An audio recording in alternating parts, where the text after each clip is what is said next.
Good afternoon, ladies and gentlemen.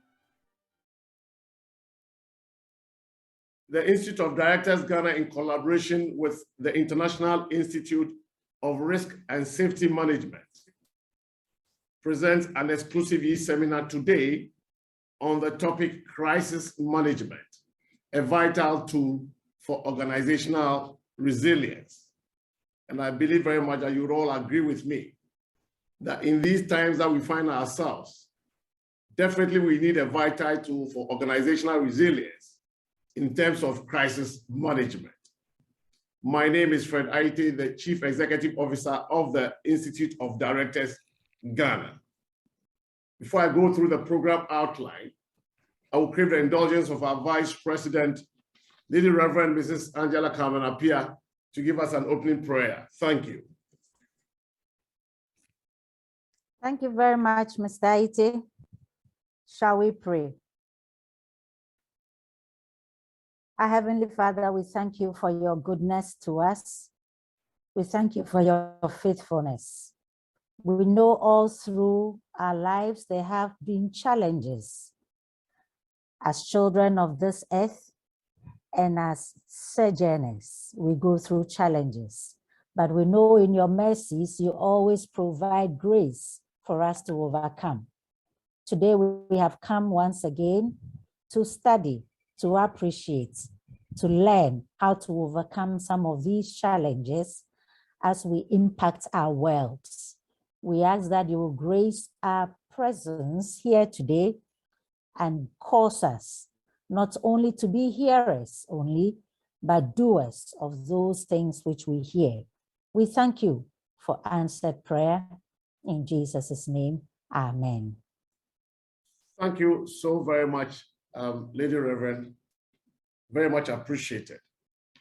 By way of our program outline, we've had our opening prayer. I would provide some kind of introduction and some kind of admin directive since it's a virtual program. And then I'll go straight to introduce our distinguished speaker for today. We believe very much that the presentation probably should take us about an hour to about an hour, 20 minutes, and then we can spend the rest of the time in terms of questions and answers, and also to sort of make some kind of input and some contribution in the topic area for discussion today. Then we expect that within a period of 2 hours, we should be bringing this program to a close. As I indicated, this exclusive seminar is being done in collaboration between the Institute of Directors Ghana and the International Institute of Risk and Safety Management. And I would therefore like to acknowledge our partners from the International Institute of Risk and Safety Management, who are also online participating in this program. At this stage, let me take a bit of your time, a couple of minutes to tell you a bit about the Institute of Directors Ghana. The Institute of Directors Ghana is a corporate governance institute mandated under the Professional Bodies Act 1973 to champion director professionalism and development through advocacy, training, and research in good corporate governance practices for the benefit of organizations, stakeholders, and for that matter, the prosperity of Ghana. Indeed, our main vision is to become the leading reference point for directorship and best practices in corporate governance. By and large, as an institute, we have a proven track record with service provision in the following areas: advising on appropriate corporate governance practices, carrying out orientation of new boards, providing training for directors and managers on corporate governance, leadership, and management, helping organizations to compose boards and develop directors, preparing manuals for organizations such as board manuals, carrying out board effectiveness assessment and reviews. We also publish books on corporate governance, and then also a handbook on best practices for directors and also CEO. And then we provide policy and advocacy in terms of corporate governance. We also keep a directors register which becomes a referral for organizations requiring non-executive directors to serve on their boards for them to achieve the desired outcomes. Ladies and gentlemen, once again, I welcome you, and my name is Fred Aite, the CEO of the Institute of Directors, Ghana. At this stage, I would like to also acknowledge our corporate members and partners, such as Ghana Oil Company, GOIL, Ghana National Petroleum Corporation, GNPC, Bank of Ghana, Zoom Lion, and EcoBank.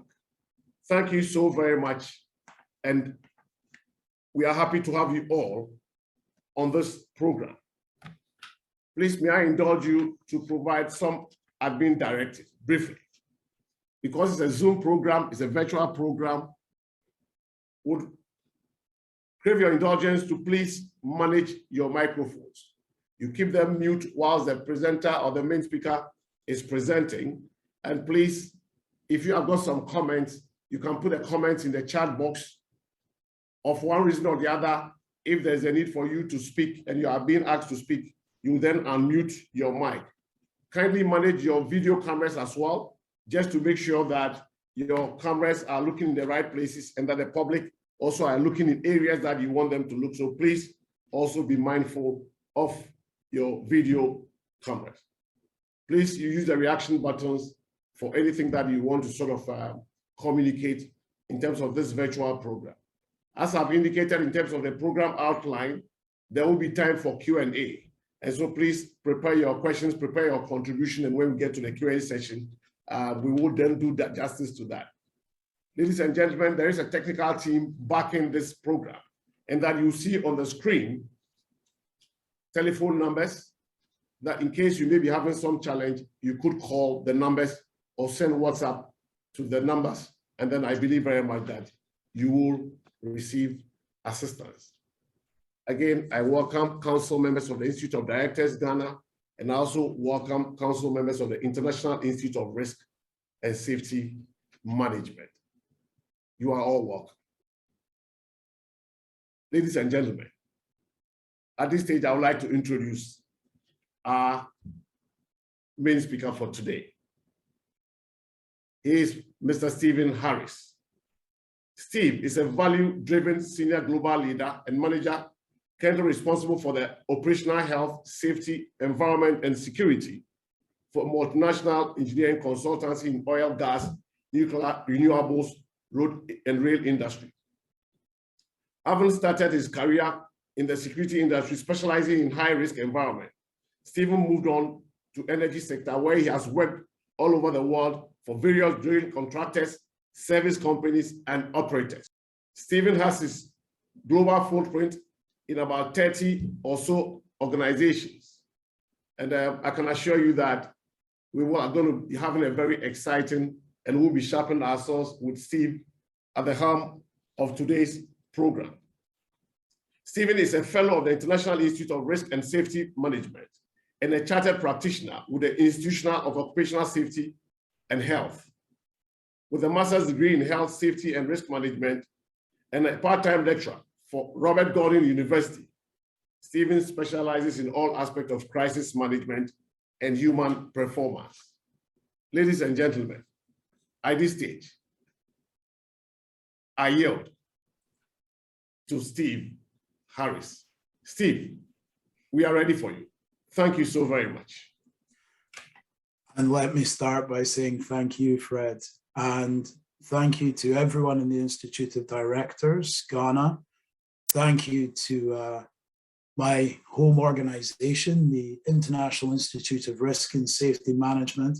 And of course, thank you to my employers as well, Voices Group, for permitting me the time to give what I think is a critical and essential presentation. So let me start by saying Akwaba and Medasi for inviting me along. It's been years since I've used those phrases and years since I've been in Africa and Accra, but I've got wonderful memories. So for the next couple of hours, I am your servant. So if you have any questions, please do ask them. I can't promise that I'll answer them straight away, but certainly by the end of the presentation, we'll get to everyone. I'm going to share my screen. So ladies and gentlemen, as Steve shares his screen, let me also quickly take this opportunity to let you know our moderator for today's program. Our moderator for today's program is in the person of Mrs.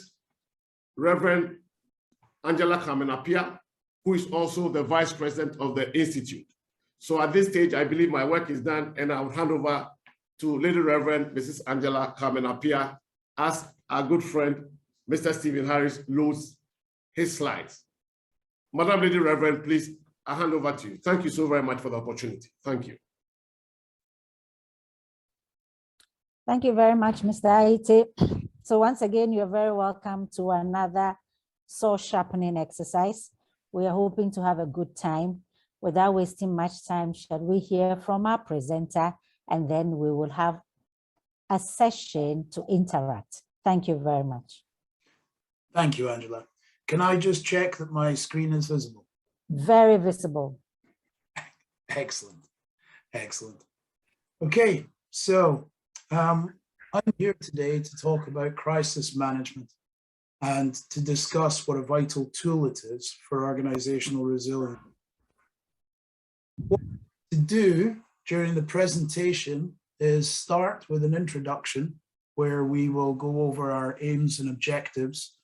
I'm going to give a short values moment, which hopefully is going to put crisis as a concept in the correct context. I'm then going to talk about what crisis management is, and that'll follow on to the introduction of the concept of business continuity. I'm then going to have a look with you about what a threat landscape might look like, and then pair that with the benefits that there are in business continuity. And then we're really going to concentrate on business continuity.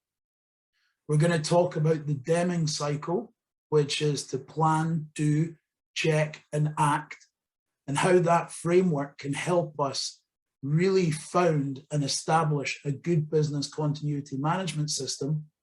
And then we're going to have a look at some of the instrumental tools, such as the business impact analysis and the risk assessment. And I'm going to give you an insight into years and years of facilitating some exercises with the 10 steps to really BCM excellence.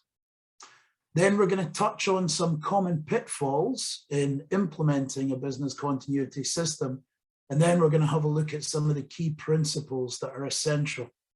And then we'll finish with a thank you and any questions. Now, I'm not going to cover it all today. It would be unrealistic for me to even attempt to cover it all. So what I'm really going to try and do is to give you an oversight and an understanding of what crisis management is. So that's really my aim. My objectives tie back to the previous slide where we're going to have a look at business continuity management, its fundamental processes, business impact assessments, and risk assessments. And that's going to be able to give you the tools and the knowledge that you need to inspire thought and make an informed decision and have informed discussions within your own organizations about the level that you want to implement within your own business. Because crisis management and business continuity management do not apply to everyone. And we'll get to that. We'll get to the different ways of managing risk. So that's really what we're aiming for today. So what I'd like to do is start with a values moment, and this will hopefully put the concept of crisis into context. Now, this values moment is a very personal one for me, and it begins in July last year. And July last year, I developed a cough, and the cough stayed with me for about a week before it cleared up. But I was left with quite a deep, hoarse voice, a different voice than I had before the cough developed. Now, this voice stayed with me, this hoarse voice, for about 3 or 4 weeks before my partner lovingly gave me a nudge and asked me to visit a doctor about it. Now, we were in the middle of one of the waves of COVID within this country, so we didn't easily get in-person doctor appointments. So I phoned the doctor, and the doctor asked me lots of questions. And then after about half an hour, said to me, "It's okay, it's nothing to worry about. It'll get better on its own. So go away and give me another call in 3 weeks if it's not better." So 3 weeks later, I found myself still with a hoarse voice. So I phoned the doctor back. And I said, "My voice is still not right." And the doctor said, "Well, let's ask you some more questions," which they did. And half an hour later, the doctor said, "I still believe this is nothing to worry about. Give me a call back in 3 weeks if the voice isn't right." So again, in 3 weeks' time, the hoarse voice was still there. I called the doctor back. And this time the doctor said, "Why don't you come in and see me? Come into the surgery and visit me." So I got a doctor's appointment for about 2 weeks in the future. And I went in and sat down in the surgery in the waiting room, expecting to walk out with nothing more than a relatively generic prescription. The doctor called me into his surgery, into his room, and he examined me.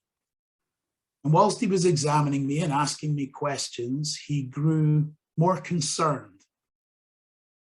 At the end of the examination, the doctor sat me down and said that there were 2 possibilities. The first possibility was a relatively benign outcome. It's called acid reflux, which can be controlled with very ordinary medicine. The next outcome is a rather aggressive form of lung cancer. So what he needed to do was he needed to send me for tests. So he said, "I'm going to send you for an emergency X-ray and an emergency consultation with a doctor that specializes in this type of thing." And I said, "Okay." I said, "In the meantime, before the X-ray and the consultation, which were about 4 weeks in the future, how can I get information on what I might have?" And the doctor pointed me to the hospital's website.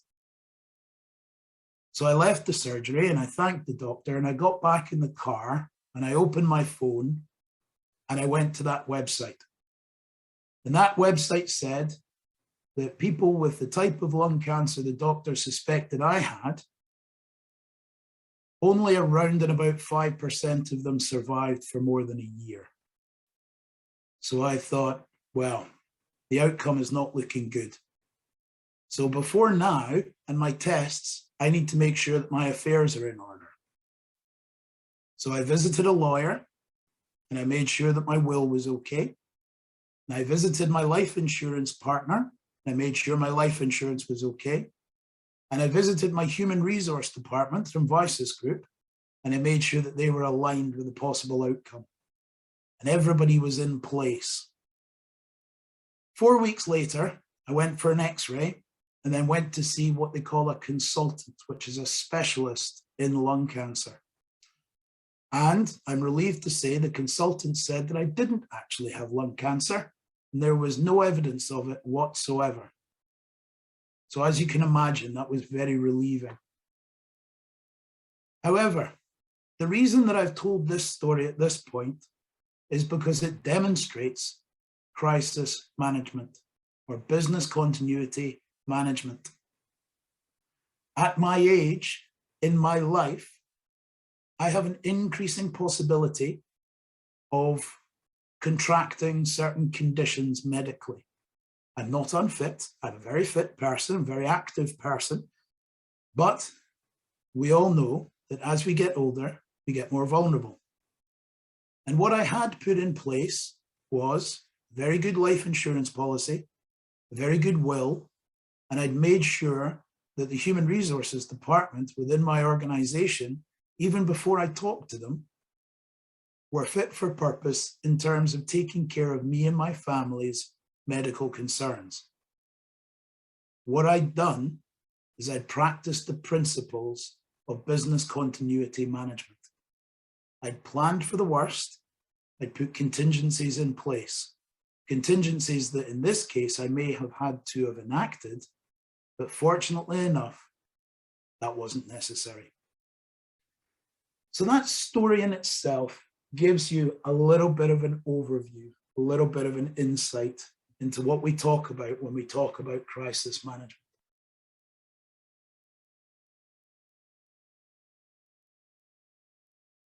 So what is crisis management? Well, the purpose of crisis management is not actually to achieve total mitigation of impact from disruption. And disruption is the key phrase.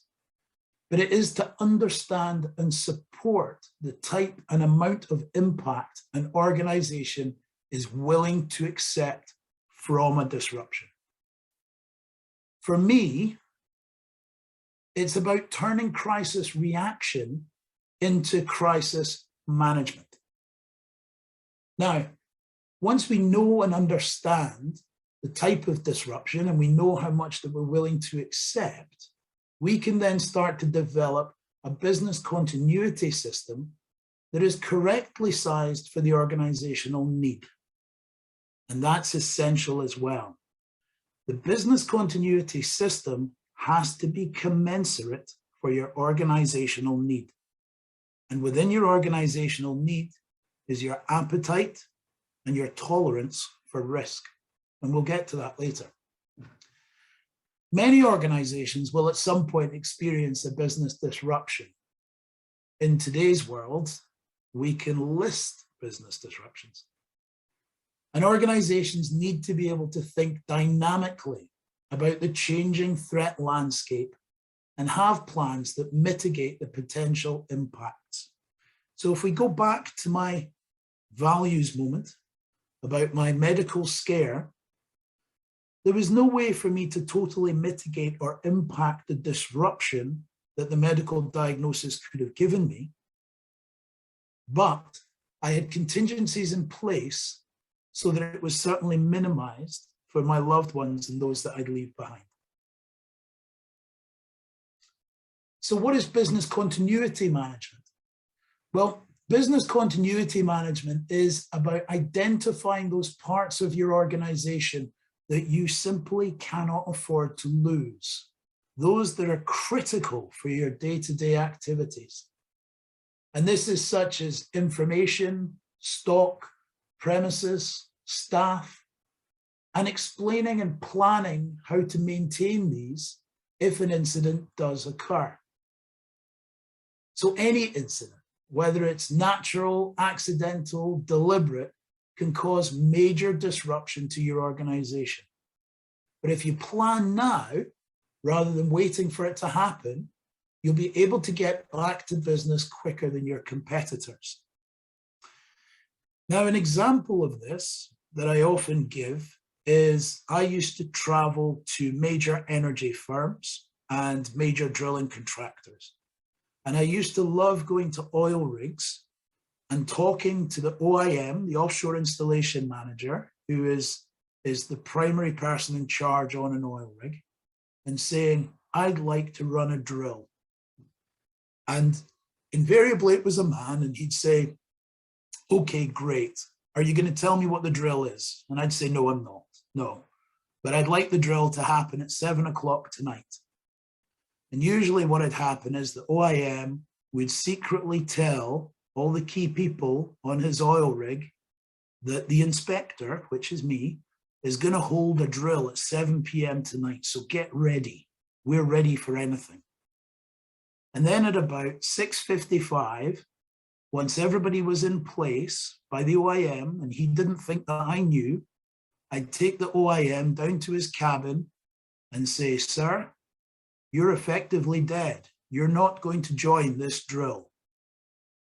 So I'd take the OIM out of the drill, and then the alarm would ring and the drill would go ahead and people would run around thinking, where's the OIM? Where's the OIM?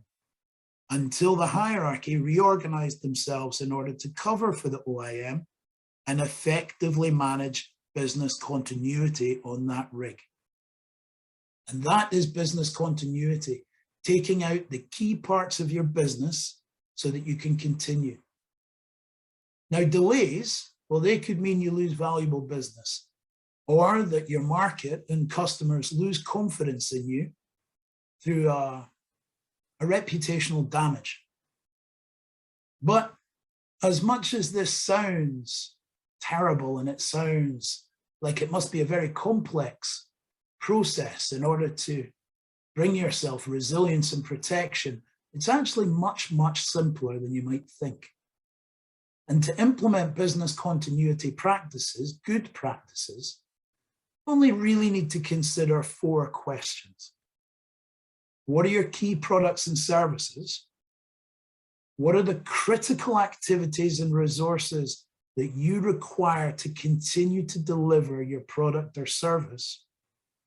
What are the key risks to those critical activities? And how will you maintain those critical activities in the event of an incident? So what does the threat landscape look like? Well, the world in 2022 is not the same as the world was in 2019.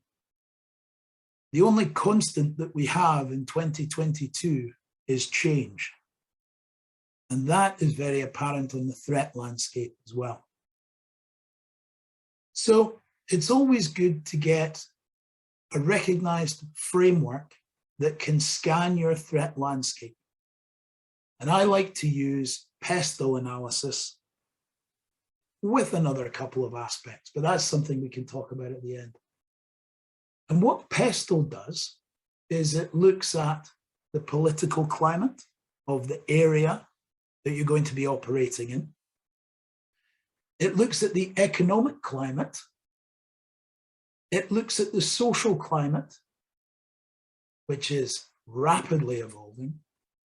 It looks at the technological climate, the environmental climate, which is absolutely key, with some of our most invested stakeholders demanding high levels of ESG. And it also looks at the legal climate. And the legal climate is now very much tied in with that need for ESG.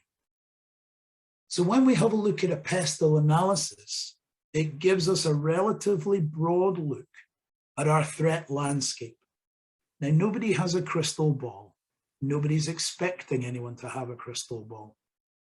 But there are certain key things that we can look at, and there's information that's freely available in the public domain that we really need to be paying attention to in order to hone in our threat landscape. For example, I hope it wouldn't be a surprise for me to say to you that the doomsday clock is so close to where it is, not through the threat of a biological virus, but through the threat of a cyber virus. Because as society and technology evolves, and we increasingly rely on cyber capability, taking out that critical aspect could be devastating for certain parts of our society. So if we have a look at society, and I'm talking about global megatrends here, not just local ones, and we have a look at the geopolitical scene. So dominating the geopolitical scene just now is the conflict in Ukraine. Now, both sides believe that they are acting with the best of intention, and my job here is not to pick sides, but what I can say is that there is a horrendous humanitarian crisis in the Ukraine just now. But it's also an evolving situation. So just today, it's been reported that Sweden and Finland have both formally announced their intention to join NATO.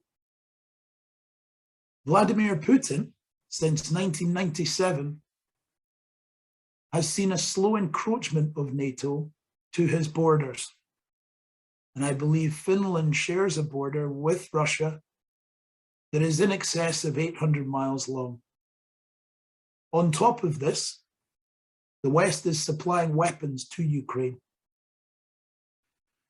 So in terms of a geopolitical outlook and a threat landscape, there are so many moving parts to the Ukraine crisis that we just can't even begin to address it today, even with the alliances that both Russia and Ukraine have with different countries and different national organizations. But what we can say almost certainly is that it's going to be a long drawn out crisis, and it's potentially going to get worse before it gets better. What kind of impact does that have? It has a number of impacts, from cultural to supply chain. I had a client in Ukraine that I was helping when the conflict first started, because they didn't look at BCM, whereas we did. So we were in a position to help them. Even if you look at the amount of wheat supply that comes from Ukraine and what that's doing to the availability of food and the cost in the open market, it's fascinating. Moving on to health, everybody on the planet has been touched by the global pandemic. It has been awful. The global pandemic was predicted, and certain nations had institutions and agreements and alliances in place working very hard to put certain structures in place that were able to develop vaccines quickly before the pandemic became apparent. And that was through good risk forecasting and continuity management. And of course, who can forget climate? With the climate crisis, right now, there was a report released last week that was coordinated by the UK's Met Office that said between 2022 and 2026, one of those years is going to be the hottest on record. There is a 93% probability of that becoming true. There is also a 93% probability that 2022 to 2026, that 5 years cumulative, is going to be the hottest on record. And that is going to affect, obviously, regions who are subject to drought. But as we saw with the floods in China, it also has knock-on effects in other areas of the world, which don't get directly impacted by the hotter weather. But there are knock-on instances, which then go to affect our supply chain. So how resilient are we to the world around us? So when we talk of Pestel, we don't just talk of global megatrends, the way that we've just talked about just now. We talk about local, regional, national, and international. And that way, we can begin to get a better look at what a good threat landscape looks like. At this point, I don't endorse any firm, but I would like to say that I work quite closely with a couple of firms back in the UK, one called Helix International and another one called Restrata. So if you're interested in real threat prediction and reaction, they are a couple of excellent firms that I would advise you certainly to get in touch with anyway. So what are the benefits in having a business continuity management system? Well, practically speaking, it saves money, time, and reputational impact. And what you'll tend to find is that as you address the business continuity management within your organization, you will carry out a really quite valuable performance exercise. You'll build resilience into certain parts of the business where you need it, but you'll also slim down processes and put processes in place in other parts of the business which are lacking. So the organizational value is you tend to create a better business model as a result of it. Also, visible resilience. And why that's great is it provides assurance to the current and potential customers that disruption will not have a significant impact on your ability to continue providing your goods and services. And that is a USP. That is a competitive advantage. And I win business regularly by sitting down with my clients, both existing and future, and ending most of my presentations with an overview of the systems that we have in place that guarantee 99% of the things that the world can throw at us will not impact our supply of goods, services, and products to them. And that is extremely valuable to them. It also offers you a competitive advantage, as I touched on there, because you can operate when your competition cannot. And short term, this means new business, but in the medium to long term, the reputational benefits permeate through markets.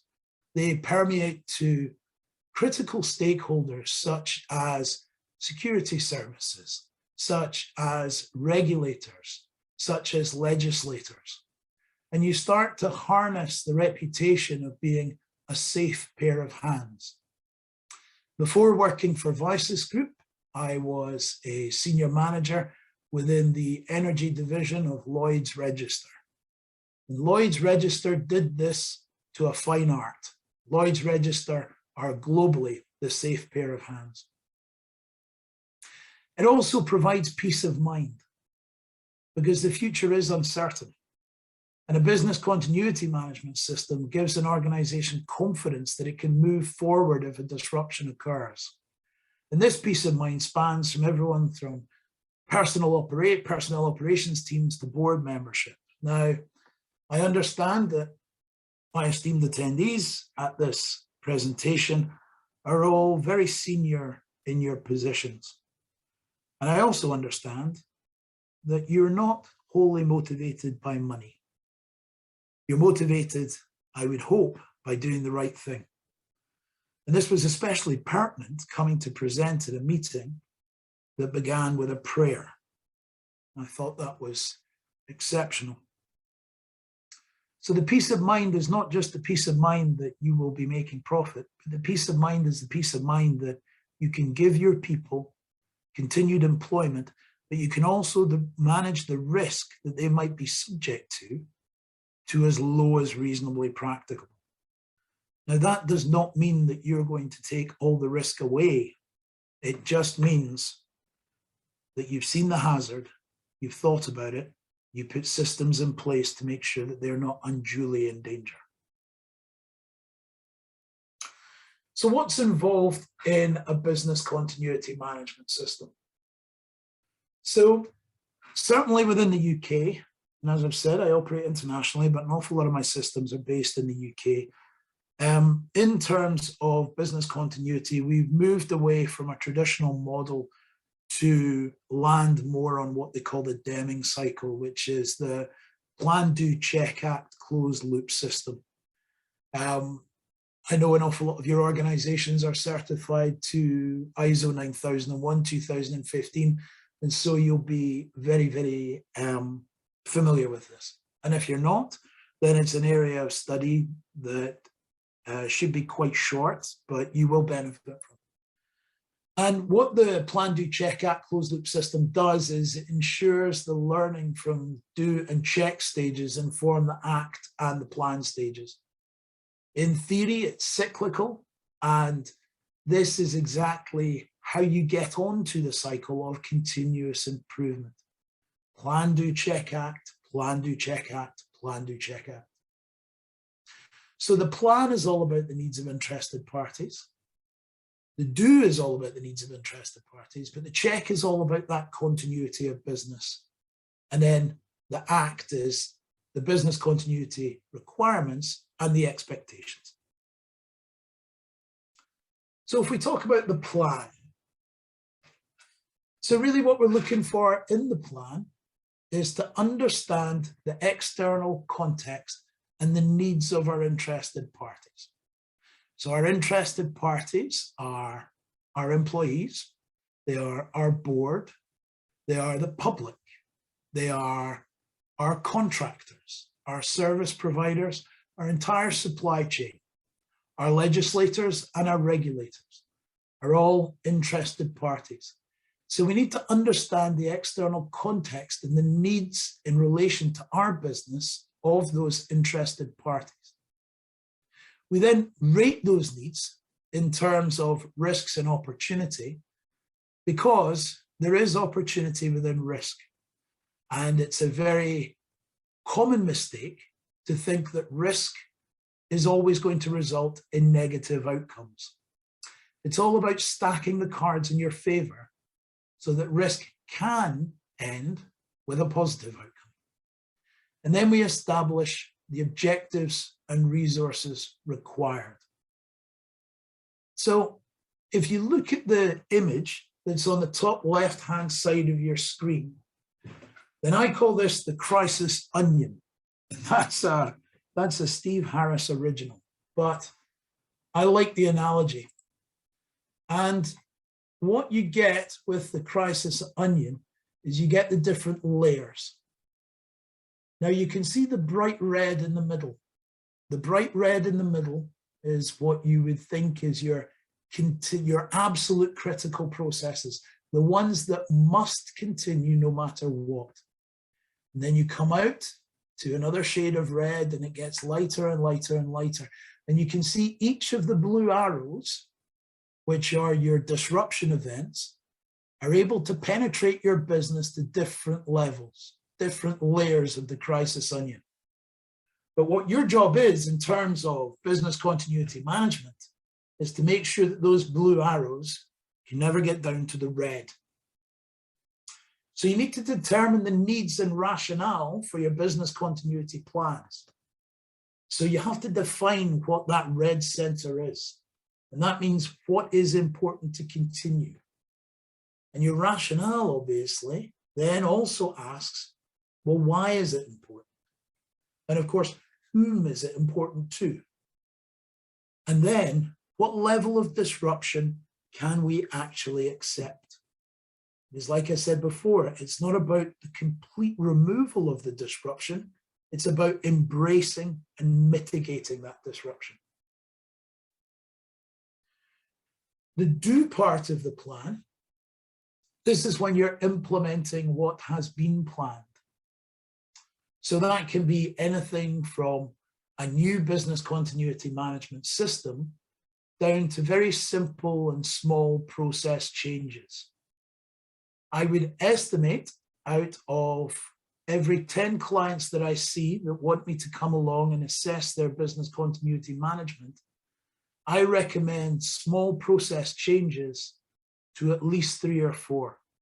So it's not always about putting in place a big, shiny, expensive business continuity management system. It's about putting the right system in place. And that's about putting in place a framework for achieving the mitigation of the disruption. And what do we look for there? We look for processes. We try and measure capabilities and match that to the risk. And we have a look at the response structures that you have in place. And let me go back again to Helix and Restrata. If you're looking for help on how to implement response structures, they are excellent organizations. So effectively what you're doing, as you can see with my stick man in the bottom left, is you're standing in the way of the continuity of the disruption. So what do you do to check? So what commonly is done is that people will put a load of things in place, but they won't actually check if they're effective. Well, you need to monitor and measure the effectiveness of the business continuity. That is absolutely critical. How do you do that? Well, you test your business continuity plans and you monitor the outcomes closely. And number 3, you check the performance and effectiveness of the system through the monitoring. Practically speaking, that will involve testing business continuity plans through various means. And I've got some slides about how to do the best test possible later on in the presentation. And hopefully you'll find them really quite informative. Finally, act.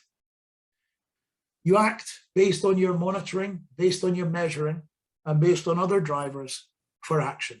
Drivers such as new best practice, drivers such as membership alignment with industry bodies, drivers such as employing those third-party specialists when you think that what you need to have in place is just a little bit beyond your competence. And you improve the system based on the measures and regularly revisit the rationale. Because it's very, very easy as you change your strategy for your business to grow apart from your original rationale. And your rationale will be what you base your resource decision upon. Your rationale will tell you how much disruption you're willing to accept and how much disruption you need to employ resources to mitigate. So business impact analysis. And this is a fascinating part of the business continuity management process. And it's something, to be perfectly honest with you, that if you haven't done before and you have the right facilitator, you'll probably find is an awful lot of fun. A business impact analysis, it identifies and documents your key products and services, the critical activities required to deliver these, the impact that a disruption of these activities would have on your organization, and the resources required to resume the activities.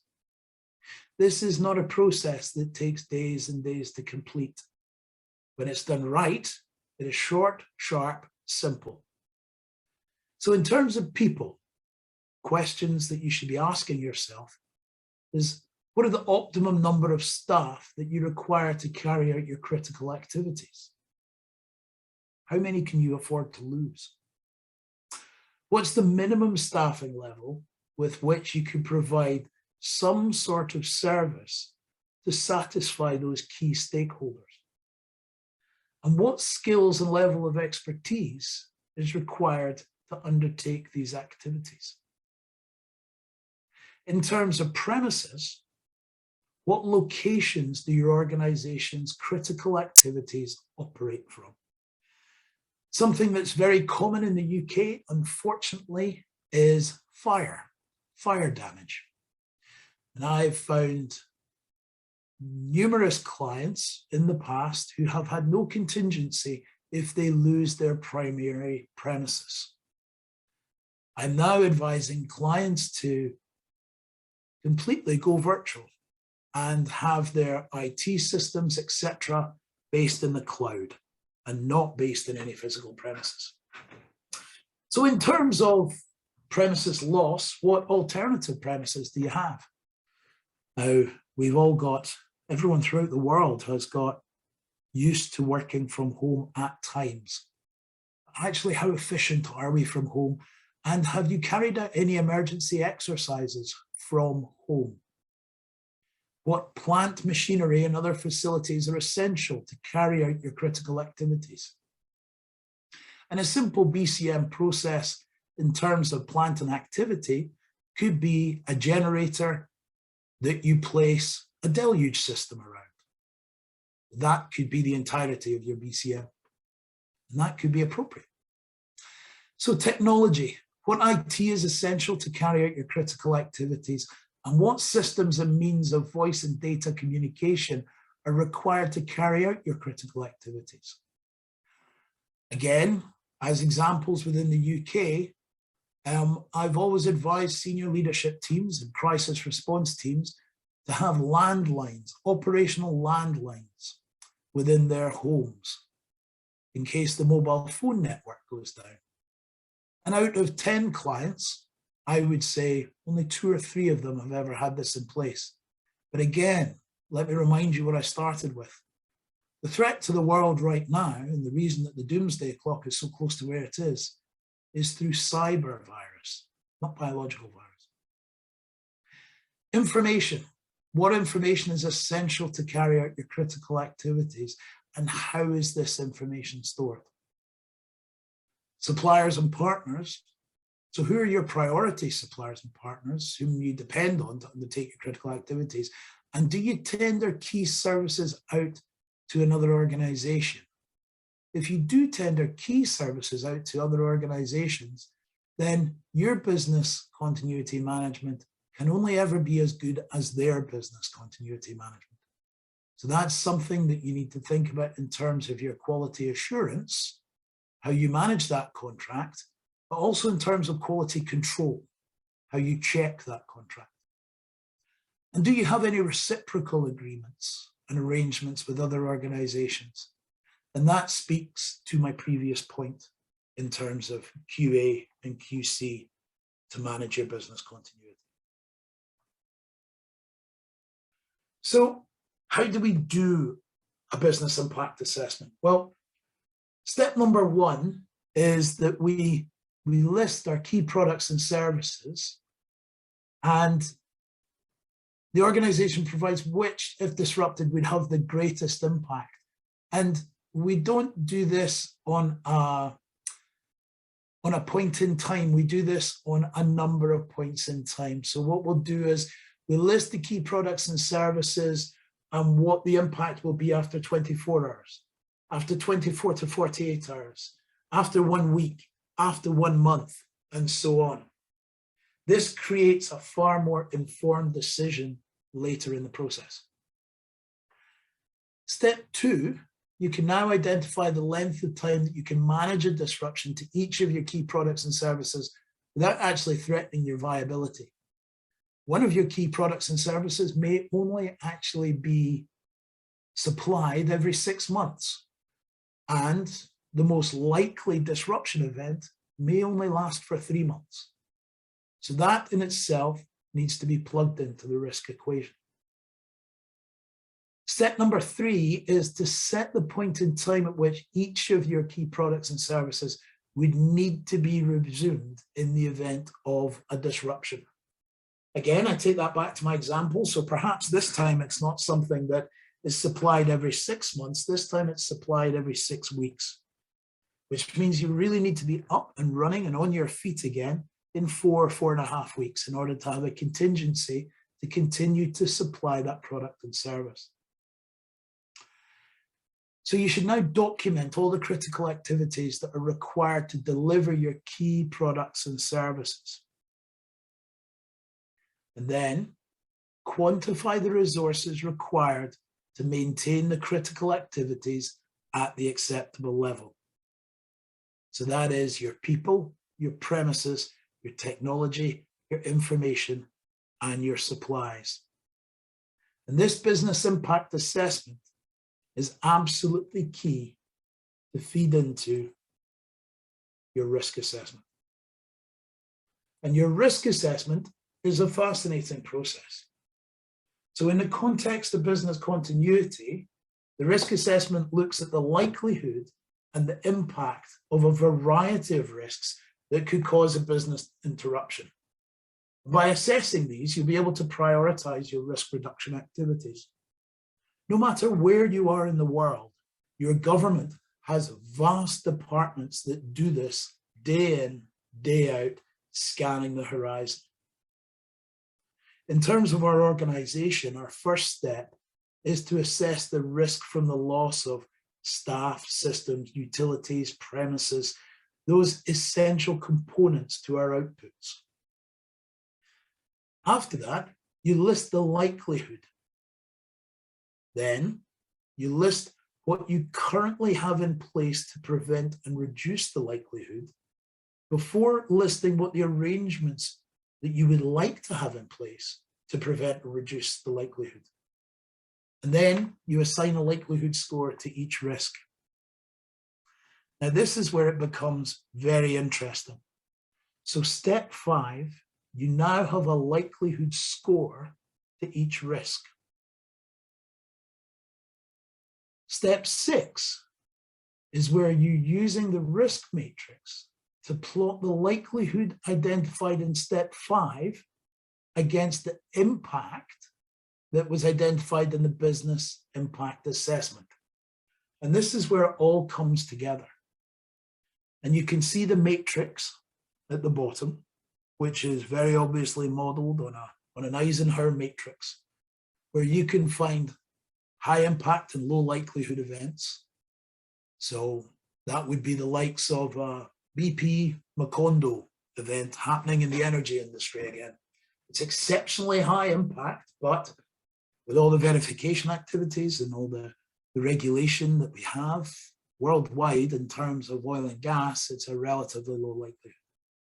Then you have high impact and high likelihood. This is where your resource allocation would be focused. So anything that landed in A would be dealt with tier 1 resources. B would be tier 2. C would be tier 3. That's with a low impact but a high likelihood. And then D, low impact and low likelihood, are the nice to haves.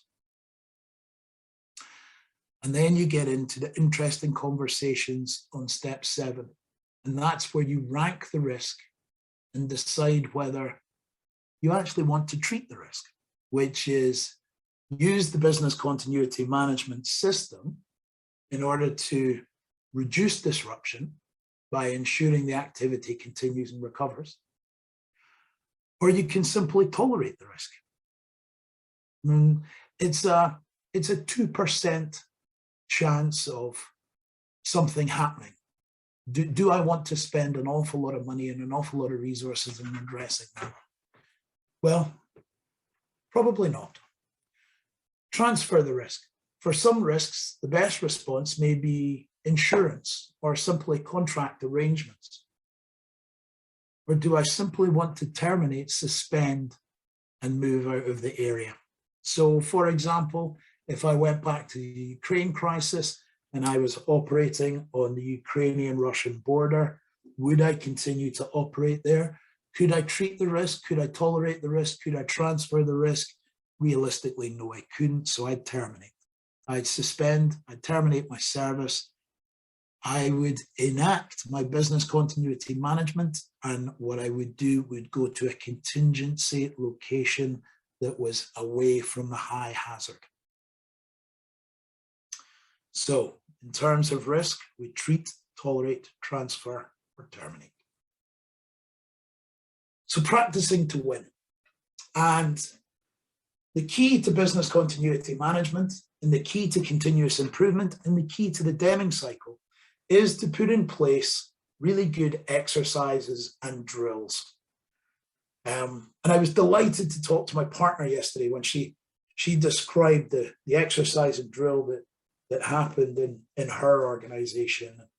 And it seemed to have been done in an excellent way, because these are not things that need to be done with grim faces. These are things that should be fun, because through that type of approach is where you yield the best engagement and learn the best lessons. So step 1 is always people first. You identify the sponsor. You identify whether they're actually ready to commit resources, and what experience do they have, and why do they actually want the exercise. Then have a look at who's in the team, what experience or training they have had. And also, you need to be looking at exactly who's going to facilitate the exercise and how much training and experience they have. You need to understand the business. This means that you need to be prepared with site plans, layouts, process flows. You need to understand the critical systems that you're going to disrupt within the exercise. You need to have a look at the business continuity plans as they stand and how incident management really works. So what do they do? How does it work? What goes wrong? What are they worried might go wrong? Are there any really special customers, suppliers, or third parties that are of major concern and make us vulnerable? And does the organization have a risk register? I would hope that they do. And if they have a risk register, then that risk register can tell you exactly where you should be focusing your drill, your business continuity management on. Number 3 is to balance training and practice. And there's no point in an exercise if the team don't know how to manage an incident. There is no, and I've seen it so many times when people completely oblivious to any kind of incident management principles, are put in the thick of an incident and they fail. Failure in terms of incident management is not the ideal place to start the learning process. So the facilitator needs to assess the training needs and then decide on the balance of training and practice, and hopefully integrate the training within the practice in a psychologically safe environment where not failure, but mistakes are openly encouraged and accepted as learning opportunities. And different approaches. So new teams with new plans, they might benefit from a simple desktop exercise. And executive teams might only appreciate a short process update or briefing due to time constraints. You must set exercise objectives. You have to think about the change that you want to see as a result of the exercise. Consider exercising or validating specific aspects. You don't have to run through a scenario from start to finish. You can, what they call red team, which is test the emergency response arrangements, communication arrangements, evacuation routines, incident control rooms, coordination with emergency services, media response, social media response, incident management, off-site recovery plans, IT disaster recovery, system penetration, supplier incident management. In terms of exercises, the overarching thing that I want to offer here is that an exercise does not have to be, like I say, from start to finish. In the same way as business continuity management will ask you as a business impact assessment to identify your critical processes, identify your critical processes within your business continuity management. And you can just exercise and validate that action. What's your coordination with the local emergency services like? What's your coordination with the police, with the army, with the medical services? Is it where it needs to be? So pick the right type of exercise. And in essence, there's 4 levels of exercise, and they increase in complexity and difficulty. The first one is simply a walkthrough. And that's good for very process-orientated system recovery plans. The next one is a desktop, and that involves working through a scenario or an aspect. And this is certainly the most popular type of exercise. The next one is a time-pressured desktop. And this is where you start to need a facilitator that's almost professional in their approach, as in it's their line job. And this is good for more advanced teams. And this is also good for teams that I would rate as overconfident, of which there are many. Because what we tend to do in business continuity is the same as we do in other areas that we're vulnerable in. We give ourselves easy wins. And that means that when people win and win and win, they stop respecting the process and they stop respecting the exercise and they become overconfident. So by applying time, you're able to not break the overconfidence, but realign the confidence with a more realistic benchmark. And then, of course, you have a real-time exercise. And you could think of that in terms of perhaps your fire drill in your building, when you ring the bells and you ask everyone to leave their desk and move outside. And that obviously has a huge amount of scalability. You also need to write a great exercise, and this scenario could be plausible and something that will resonate with the team, something that's likely, something that's on their mind. For most teams, and especially a desktop exercise, keep it as simple as possible. You do not want to overburden people. With a scenario, you need to bring it to life with a series of injects. And inject is business continuity speak for escalating factors. So you need to give it some twists and turns so that it's not predictable for the team, so that they have to keep dynamically thinking. And be creative and engage your participants.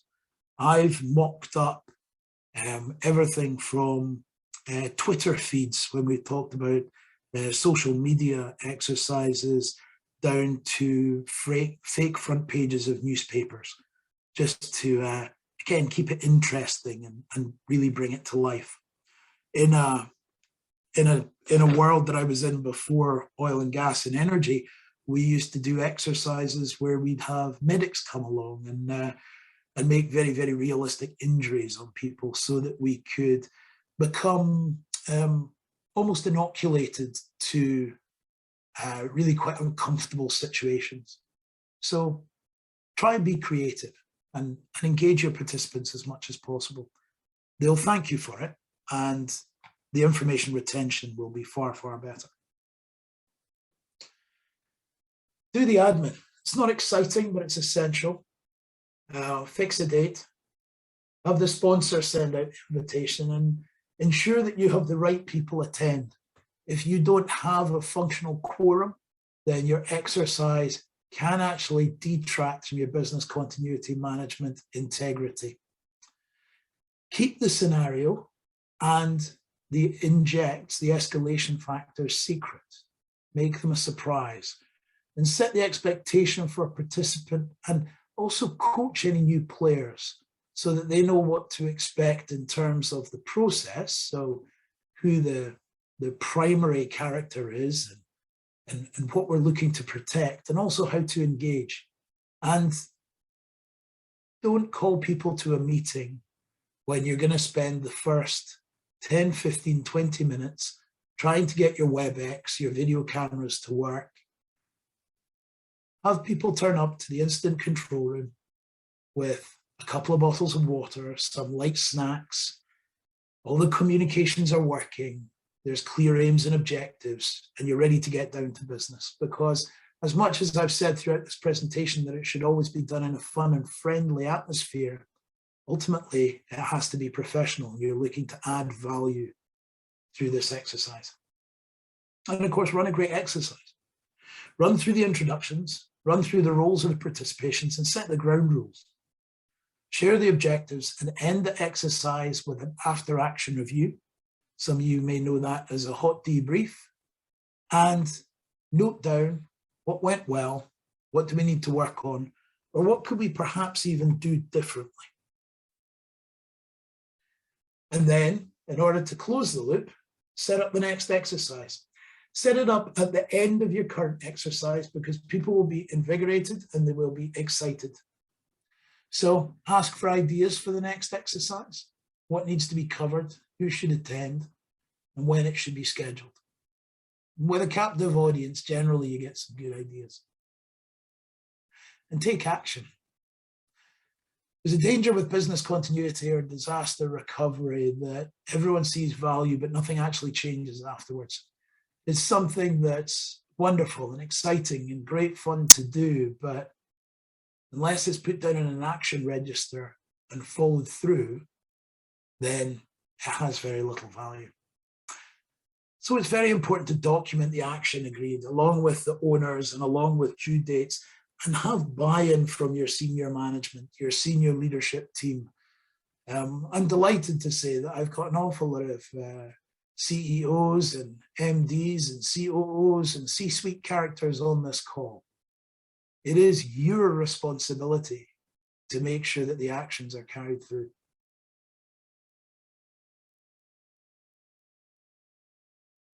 So what are the common pitfalls? Where do we go wrong? Well, one of the practical challenges is it comes into action infrequently.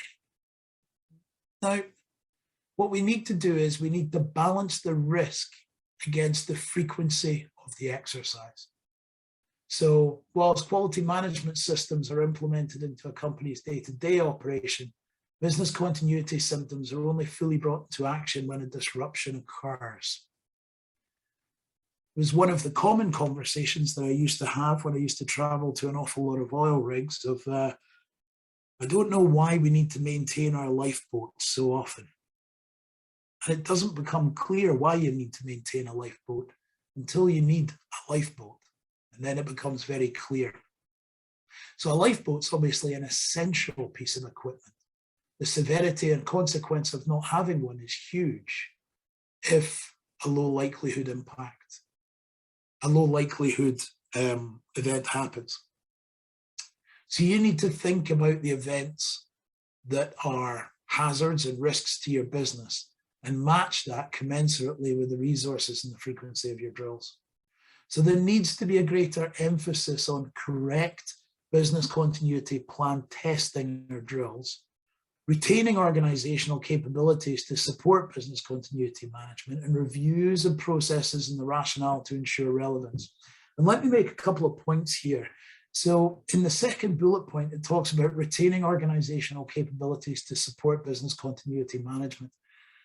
I have many clients, both past and present, who, when they were presented with the threat of COVID, had to make very severe business changes.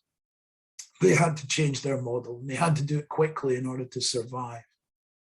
So they made decisions that were based on a profit and loss sheet, which was perfectly understandable and which was needed at the time. But as they begin to go operational again, what they now need to do is revisit their resilience in terms of their business continuity management.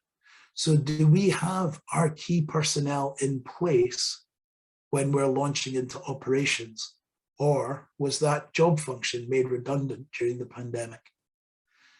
So there's an awful lot of work to be done in that space. And of course, as I said earlier, the reviews of the processes and rationale to ensure relevance are absolutely critical. As the world changes so much, we need to make sure that when we change in terms of our business strategy, our aims, objectives, our tactics, we also change our business continuity management system. So let's end with some key principles. So responsibility is the biggest one for me.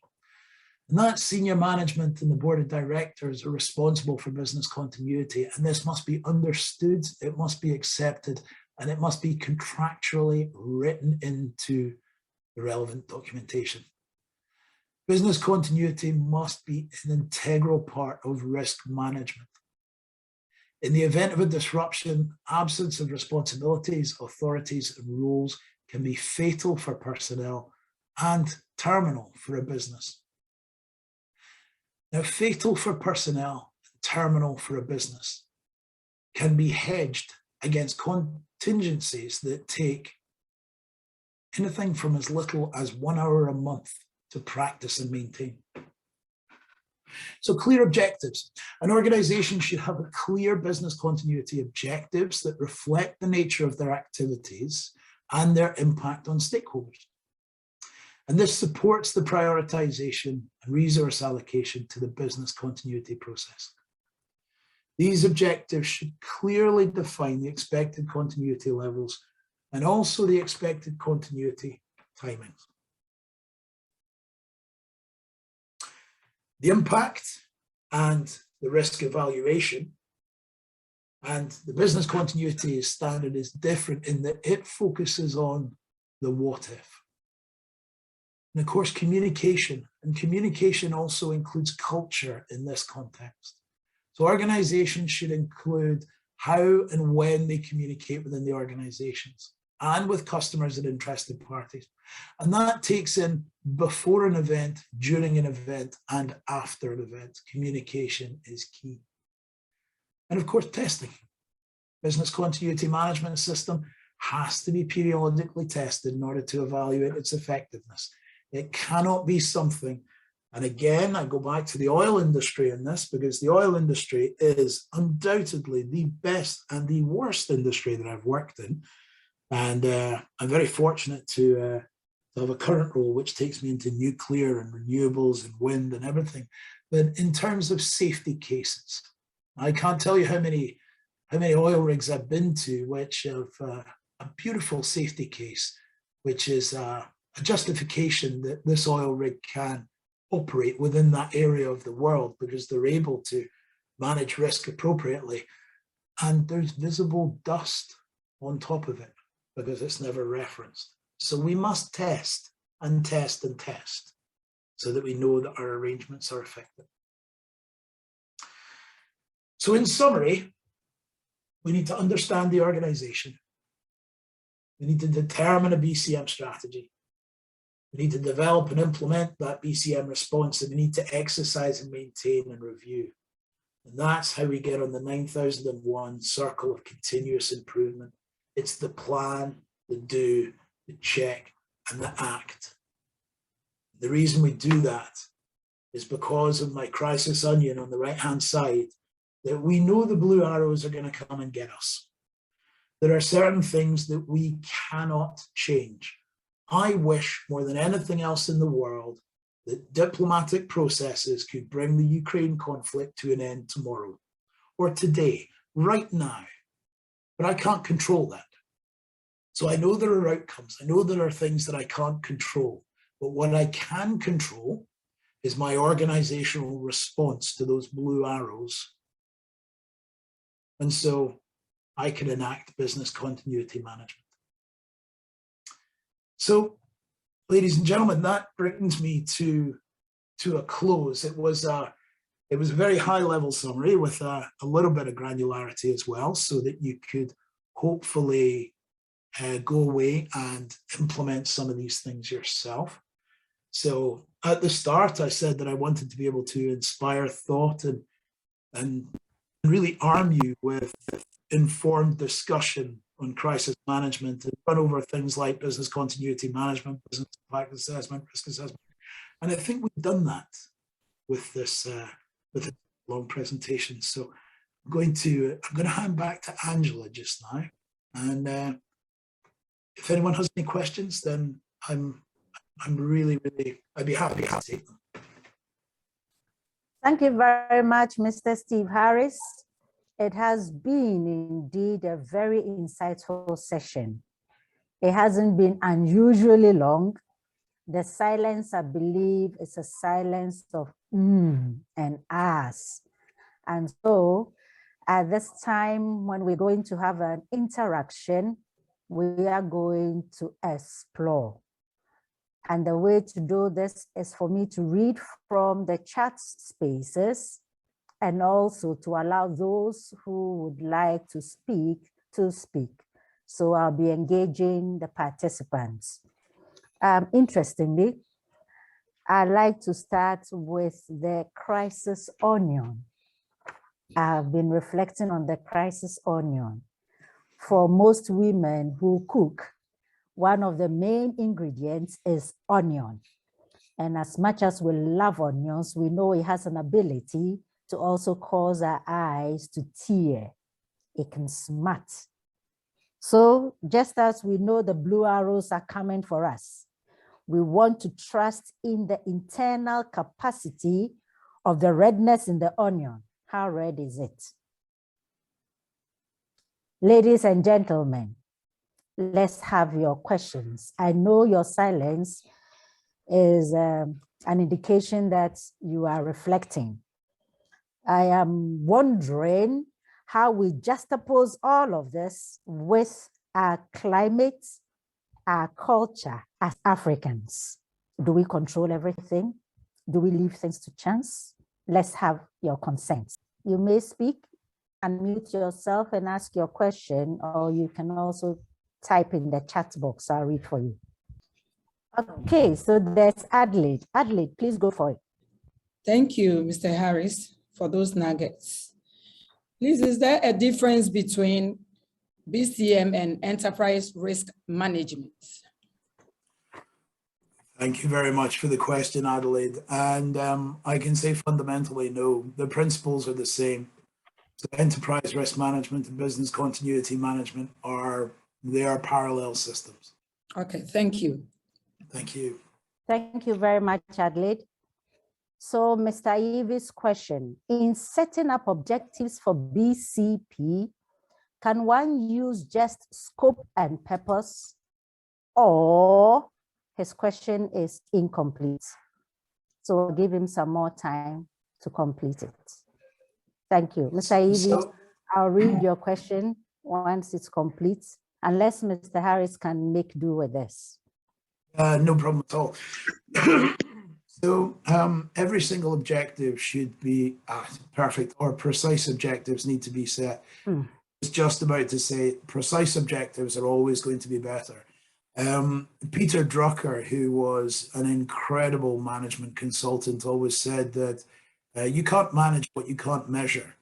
So scope and purpose are part of the objective, but you also need to be able to define success criteria for your objectives. And that way you can tell whether you have hit them or not, and also where your benchmark is to then get better and better and better. But that's a great question. Thank you very much. Mr. Felix Achiabekwin. Thank you very much for giving me this opportunity. I just wanted to know if you can have a slice of this presentation. Okay, yes, please. So the recording will be shared with you. Thank you. Welcome. May we have some more, not just questions, points for clarification, some insightful moments, some suggestions, improvement ideas. Okay, there's something in the chat box from Mr. Simon Rosa. I haven't read the question yet, but I was actually, I can see Simon on the call, and I was actually going to, before it ended, say hello to Simon, because we quite regularly interact on social media. So thank you for a fantastic presentation. Thank you very much for Simon for saying that. Bringing up the LinkedIn feed to him, if you join. It's great to see the global reach. My question is, what is too small an issue to be part of a business continuity management exercise? Could it be illness of key personnel or a significant person power for more than a day? Yeah, now a typically excellent question from Simon. I guess it goes down to the alert principle and bringing it down to as low as reasonably practicable, and that philosophy being used for your exercise.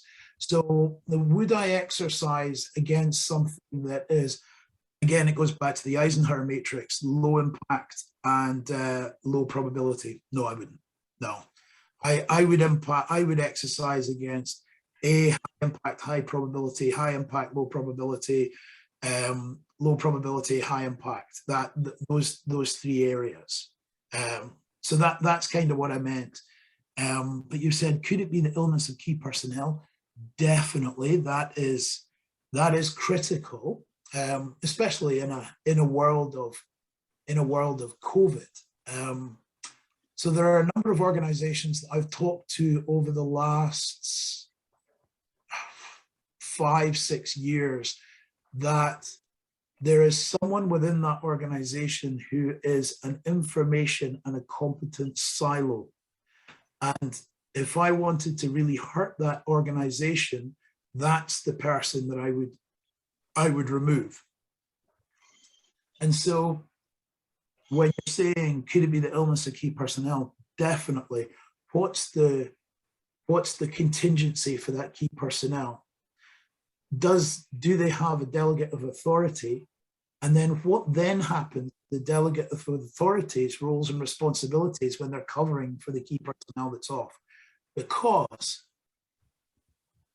if you have a fire drill in your building every week at 10 o'clock in the morning, you can almost guarantee that if you're going to have a fire for real, it's going to be at 10 o'clock in the morning on a Wednesday. And in the same vein, if anything ever happens to your organization, you can almost guarantee that 1 or 2 of your key players will either be on operations, or they'll be ill, or they'll be out of contact. So the replacement of key personnel is critical, sir. But thank you very much for the chat. Hope to meet you for a coffee one day soon. Thank you very much. Talking about competent personnel, information silos, key personnel, we are all very familiar with that.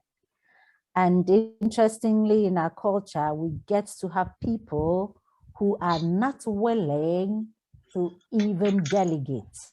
And we may want to take this from our side of the continent to tweak the conversation, come in with our value system, what we hold dear, what are the fears, what are the assumptions.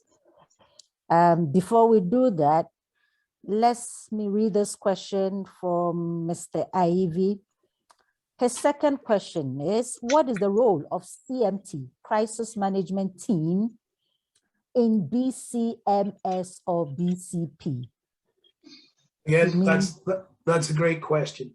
So the role of the crisis management team is to coordinate the response, to ensure the resources and the communications are in place immediately on scene. So the crisis management team begin and initiate the larger business continuity management processes. So the BCMS should be an entire system on its own, which the CMT just starts and manages initially.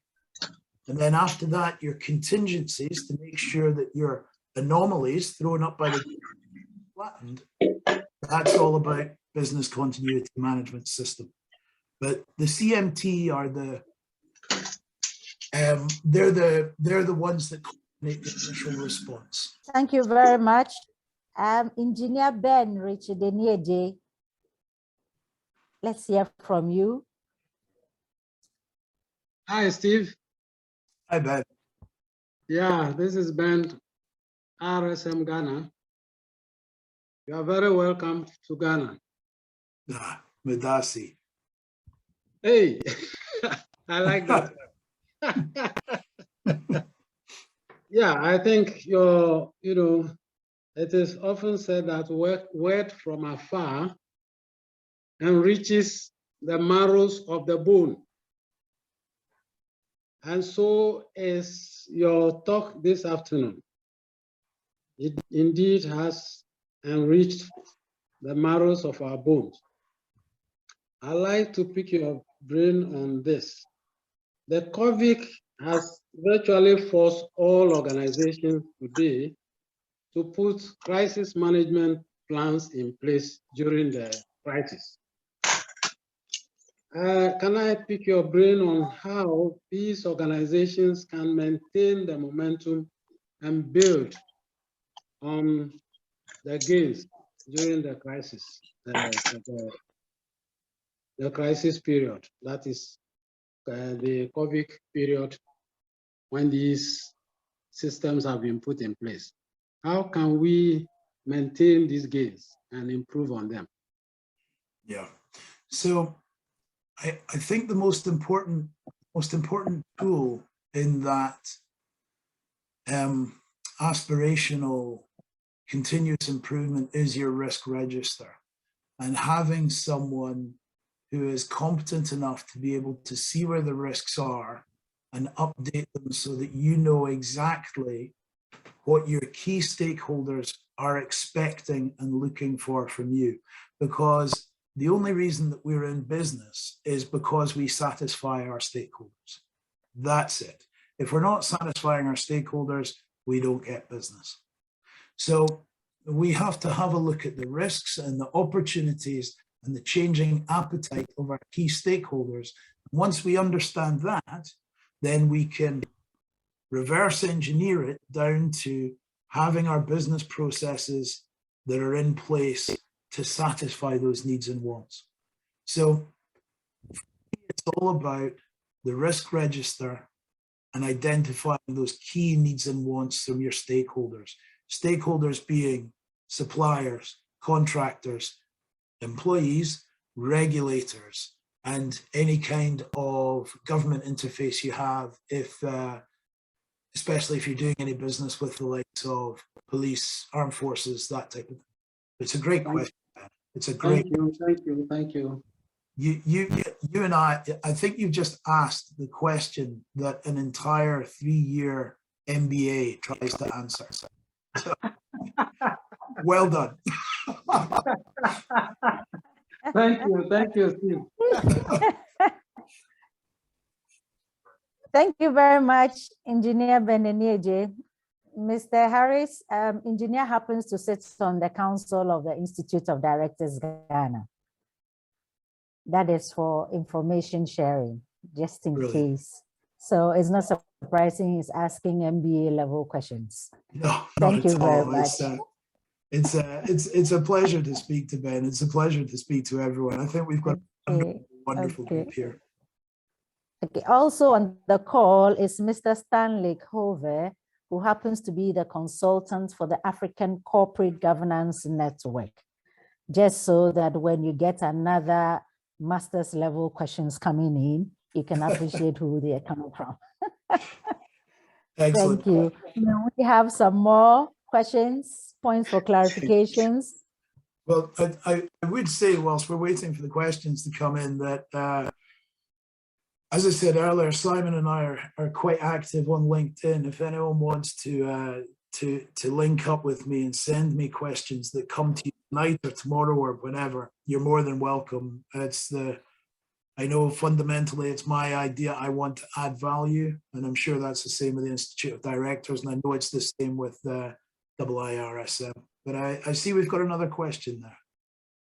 Okay, so from Roberts Basimbo Simbi, he says, what are the critical organizations that BCM is applicable? Can SMEs also apply these for analysis? Yeah, so BCM is most applicable to what they call the high hazard organizations. So, a really good example of this is, I talk about the UK quite a lot during this talk, but I really don't have a preference. I work all over. Australia's got some fantastic legislation. America does. Some of the other European countries, some of the African countries have got great. But in terms of the UK, if you have a look at COMA, so that's COMAH, and if you Google COMA in the UK, then this will give you an idea of the type of organizations that really need robust and comprehensive BCM philosophies. COMA, exactly that, COMA. So can SMEs, can small and medium enterprises also apply analysis? Very much so, yeah. And what we tend to find is that the larger organizations have more of a buffer, so to speak. So if the larger organizations are disrupted, they're more able to absorb that disruption without even implementing BCM principles. They will be better if they have BCM principles, but they're still able to absorb the disruption. Whereas your small to medium enterprises, where cash flow is so critical, they might not be able to absorb the same disruption. So BCM principles are equally, if not more so, important for your small to medium enterprises. If I have an organization of 100 people, how many technically competent people in information technology do I have in that organization? If I lose my chief IT consultant, where does that actually leave me? So I think it's critical in SMEs, yeah. Thank you for that. Thank you for that. With data available that suggests that most of the businesses in Africa are SMEs and SME oriented, then we need some kind of strategies to go around this. And it's not about being nervous. It's not about being anxious. It's not about any of that. It's about being prepared. It's about being aware of your own ability and being able to mitigate that. That is very comforting, not being anxious, not being nervous. Just be prepared. Exactly. Be prepared. Almost like to be forewarned is to be forearmed. Couldn't put it better. Thank you very much. Yeah. May we have some other comments as we round up? Other comments, points for clarification? Any aha moments? I have taken lots of lessons from your introductory story that you shared about your personal health challenge and the systems that were available to engage. And I was wondering, touch wood, if it had been any of those malignant things we were considering, how much time would we have bought with the 3-week period of waiting and the reassurances? Well, I've got to say thank you for bringing that up. So in the 4 weeks that it took to get the emergency x-ray, I didn't actually tell anyone about the health concern, about what the doctor had said, because my partner had just lost her grandfather and my best friend had lost his mother to cancer. So I just kept it to myself. And the amount of comfort that I got knowing that even the worst case scenario was already prepared for and that my loved one would be taken care of was incredible. It really was. It helped me sleep at night. So I think that is it's a really good anecdote to business continuity. It's not about, prevention is one thing. That's not business continuity. Business continuity is about accepting, absorbing, and carrying on. I think it's critical. Thank you very much. Yes, please. Thank you very much for that very detailed presentation and very eye-opening. I just wanted to find out, we have all gone through this pandemic, which has affected the whole world. I was just wondering if there is anything right now in terms of like a post-mortem, maybe we cannot say post-mortem as we are still going through, to see how some of these business continuity models have worked. I don't know if there are any statistics or research that has been done by your institutions around this. Just as a matter of interest, how have we performed as a world in terms of this pandemic, in terms of some of these models that we have been learning all these years? Stanley, a wonderful question. And I can answer it from my own research. I haven't really seen anything beyond McKinsey or Forbes or Harvard Business Review that would really give us a good after-action review. What I would say is that if you use Google Scholar and have a look at some of the academic works that are being published just now in terms of both research projects from master's level up to PhD, up to institutional level, there's some really interesting work coming out just now. But in terms of the UN or turning around and saying that they've done a meta-analysis of the different countries and here's where we went right and here's where we went wrong, there's still, I certainly haven't found anything like that, but yeah, brilliant question. Thank you very much. So it's still a journey of learning, of searching, of knowing, of finding, and we press on. We press on.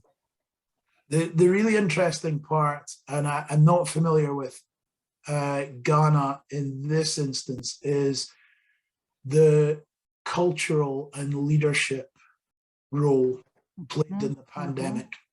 So within the UK, in the beginning of the pandemic, when the lockdown happened, we had an awful lot of public compliance with the government's recommendations and the law. Now, there was a specific incident where a very senior member of the government was caught in contravention of the rules. Now, this wasn't the first incident, but the incidents before that had resulted in the government minister either being fired or offering his resignation. In this specific incident I'm talking about, the person was caught in contravention of the rules and the government protected him. Now, as soon as the government did that, you could see the compliance figure start to drop away as the public had the perception that there was one rule for the government and one rule for them. So they didn't feel like they were all in it together anymore. They thought that the politicians made the rules, but they could do what they want, but we had to follow the rules. And I think that was a really key leadership learning, certainly coming to the UK going forward, that the leadership must be values driven and has to walk the talk. It has to be just and fair in order to get the public buy-in. I know that's certainly one thing that we arguably let ourselves down on in the UK. Briefly, this is Fred, CEO of Institute of Directors, Ghana. Let me read, I've seen a couple of questions within the chat box. This is coming from Kingsley. And Kingsley says, I'll say that the BCP has helped in my organization. It helped to look at our succession plan as a company and how we could develop staff to take up certain roles if key personalities within the organization was affected. This session is an eye-opener to relook at the BCP of my firm and revise areas not inculcated and communicate to management. Thanks to the organizers. Thank you very much, Kingsley. We appreciate these comments. Madam Moderator, over to you. Yes. Thank you very much, Mr. Aite. And so let's see if we can have some concluding remarks from any others. Lots of appreciation to Mr. Harris for doing us this honors. And yes, we will follow you on your LinkedIn to give you some shouts as we finish our reflections. The meal has been very heavy indeed, and it's still sitting in our stomachs being digested. We need a lot of digestive juices to break them down. And trust us, by the time we break down the meal, we'll be shouting out to you. Thank you very much. Any others as we round up? I was just talking to Steve. First of all, expressing our sincere thanks for him coming to give us this sumptuous meal. As I said earlier on, if you have word coming from afar, it really enriches the marrow of the bones. And we really appreciate what he has given us this afternoon. I just want to tell him that the relationship and the MOU between IIRSM and IoD is growing stronger and stronger. And we will be asking him in the near future to help us again. And I'm sure he will be very happy to get back to us anytime we give him a shout. Thank you very much, and he is welcome. Akwaba. Medasi. Medasi, yeah. I'm afraid. I will still be in touch, and we can take the relationship further. I would enjoy that. I really would. I think the world of the Institute of Directors, the Ghana branch is incredible. The IIRSM are they're industry leaders. The prospect of a partnership between the two organizations is something that makes me incredibly happy. And the brilliant thing about events like this is the networking, the ability to change ideas, intelligent discussion, and make friendships across borders. It's a very good use of time. Thank you very much. Mr. Aite, any concluding remarks? No, thank you so very much. And I want to, on behalf of the Institute, on behalf of our president and the council, and also on behalf of our partners from the Institute of, from the International Institute of Risk and Safety Management, to say thank you to all the participants who came on this program and shared their perspectives. Indeed, we are immensely grateful to Steve for sharing his experiences and, in times like these, coming to sort of also giving us a broader and a deeper appreciation of the topic that we discussed, crisis management, a vital tool for organizational resilience. We very much appreciate this, and we believe very much that there will be more of such, seminars for us to sort of share our perspective, share ideas, sharpen our source at the end of the day, to do our best for, for what I always say, God and country and God and humanity. I think there's so much we can all do together. Thank you so very much, Madam Moderator. Very much appreciated. Thank you very much, Steve. Thank you very much, Mr. Aite. On this note, shall we have a word of prayer? And so, Lord God, we thank you for this opportunity and the privilege we have of sharing fellowship as we put our hands in the hands of the giants, those who have gone ahead with significant track record. We also put our hands together in your great hands as the architect of this universe, trusting in your design, the systems you have put in place, the assessments that you did before creation, and the ability to trust you and to tread on. We know that you are capable, and we are trusting that as we look up to you, you will teach us where to find as we search for wisdom, for knowledge, and for understanding. Amen. Amen, and thanks so very much.